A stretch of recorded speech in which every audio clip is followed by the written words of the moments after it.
Hello, अस्सलाम वालेकुम। कैसे हैं आप सब? आई होप कि आप सब ठीक होंगे। मैं भी बिल्कुल ठीक हूँ। तो बात करते हैं आज एक ऐसे टॉपिक के बारे में जिसके बारे में हर कोई जानना चाहता है, यानी हर वो स्टूडेंट जो पढ़ने के लिए आला तालीम के लिए यूके आना चाहता है और सेटल भी होना चाहता है ऑब्वियसली। तो मेरे ख़्याल में यूके आकर सेटल होने का जो अच्छा और लीगल तरीका है ना, वो है आपका स्टूडेंट, अगर आप एज़ अ स्टूडेंट आते हैं। लेकिन लेट मी टेल यू कि जनवरी 2024 से जो स्टूडेंट्स हैं वो अपने डिपेंडेंट्स को नहीं ला सकते हैं। जो उससे पहले आए सो आए। मैं भी यहाँ पे स्टूडेंट डिपेंडेंट वीज़ा पे हूँ, यानी मेरे हस्बैंड स्टूडेंट थे और मैं डिपेंडेंट।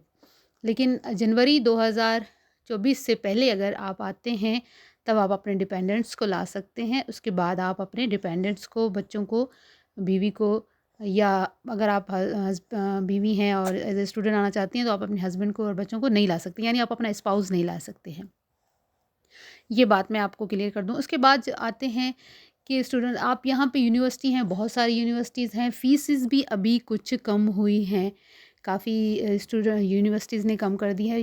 बेसिकली जो फ़ीस है, अगर आप 1 ईयर प्रोग्राम पे आते हैं, यानी एमबीए का या कोई डिप्लोमा करना चाहते हैं, तो डिफरेंट होती हैं। लेकिन आई थिंक कि 10,000 पाउंड, जो 10 के पाउंड जो है उससे स्टार्ट होता है, तो ये चला जाता है 18 पाउंड तक कर लें। तो डिफरेंट यूनिवर्सिटीज़ डिफरेंट प्रोग्राम के हिसाब से फ़ीस चार्ज करती हैं। हर किसी का सेम नहीं होता है। तो आप अगर गूगल पे सर्च करें यूके की यूनिवर्सिटीज़ का और उनकी फ़ीसेस का, तब ये बेस्ट रहेगा आपके लिए कि आपके लिए कौन सा सूटेबल है। अच्छा, फ़ीस आप किस तरह पे कर सकते हैं? आप हाफ़ फ़ीस पे कर सकते हैं।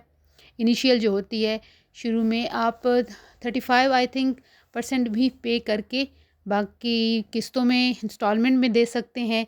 यहाँ पर ऐसे भी हो सकता है, यानी अगर स्टूडेंट यहाँ पे आ जाता है तो बाद में भी यहाँ पे काम करके अपनी फ़ीसेस जमा करवा सकता है, अगर वो समझता है कि मैं कर सकता हूँ दैन। तो कर लेते हैं स्टूडेंट्स मोस्टली काम करके, अगर उनके साथ फैमिली ना हो तो। क्योंकि फैमिली होती है तो आपके ऑब्वियसली खर्चे ज़्यादा होते हैं, और ये स्टूडेंट को जो है पर वीक जो है 20 आवर्स सिर्फ अलाउ होते हैं। तो उस 20 आवर में वो उसको अपना अकोमोडेशन का भी खर्चा देना होता है, अपना खर्चा भी करना होता है, ऊपर से फ़ीस भी होती है। तो उसके लिए थोड़ी प्रॉब्लम हो जाती है। अगर उसके साथ फैमिली हुई तो और ज़्यादा गुज़ारा नहीं हो पाता। फिर हाँ, अगर आपका जो डिपेंडेंट है, आपकी स्पाउस है, वो अगर फुल टाइम काम करती है, उसको फुल टाइम की इजाज़त भी होती है, तब अच्छा गुज़ारा हो जाता है। अच्छा, अगर आप आते हैं यूके एज़ अ स्टूडेंट, तो आई सजेस्ट कि आप अपनी कोशिश करें जैसे तैसे करके आधी फ़ीस दे दें, ताकि आपको यहाँ आकर टेंशन ना रहे कि मैं फ़ीस कहाँ से दूँगा। अगर आप 25% 35% दे देते हैं और 15,000 आपकी फ़ीस है पाउंड, तो आपको सारी टेंशन यही लगी रहती है। अगर आपको घर भी ढूँढना होती है, शुरू-शुरू में आपको आकर जॉब भी देखनी होती है, तो बहुत सारे मसले मसाइल होते हैं।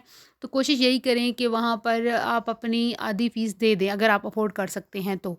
ज़ाहिर-सी बात है, वही आएगा जो फ़ीस अफ़ोर्ड कर सकता है। ज़्यादा नहीं तो हाफ़ फ़ीस तो आपको देनी ही पड़ेगी।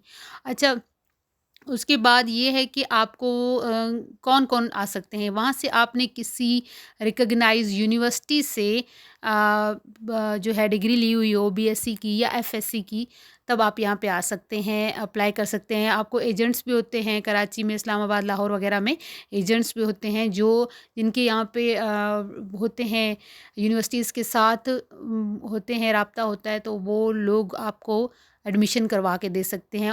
वो कुछ चार्ज नहीं करते हैं आपको, 10,000 12,000 करते होंगे, लेकिन वो कमीशन अपनी फ़ीस स्कूल्स यूनिवर्सिटी से लेते हैं, तो उनके यूनिवर्सिटीज़ के साथ टाइज़ होते हैं, तो आप उनसे भी राब्ता कर सकते हैं।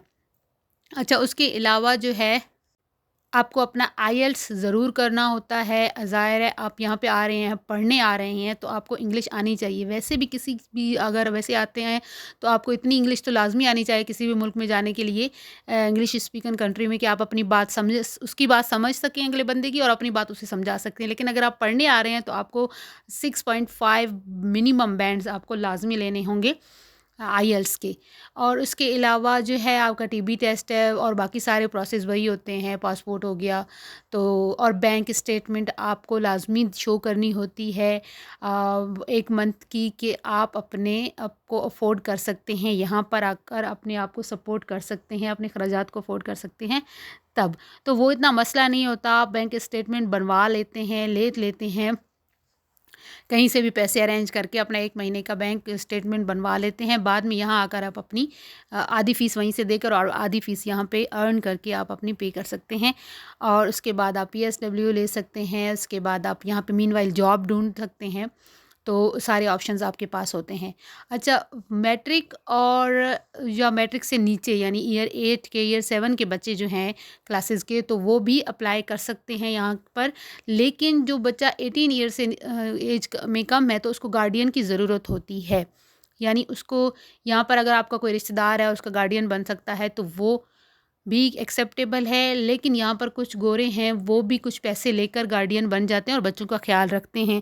अगर कोई अफोर्ड कर सकता है और अपने बच्चों को आला तालीम के लिए यानी मिडल स्टैंडर्ड से ही पढ़ाना चाहता है यूके में, तो वो ये कर सकता है। तो उसको ऑब्वियसली उसको बैंक स्टेटमेंट और यानी बच्चे की जो रहाइश है वगैरह वगैरह सब कुछ के लिए उसको बैंक स्टेटमेंट भी शो करना होगा। गार्डियन की जो फ़ीस होती है, अगर आप खुद साथ नहीं हैं या किसी और को यहाँ पे गार्डियन रखते हैं तो उसके भी आपको देने होंगे पैसे, जो है अगर आप अफोर्डेबल है तो। यानी आप ईयर 8 और ईयर 7 का बच्चा भी यहाँ पर भेज सकते हैं।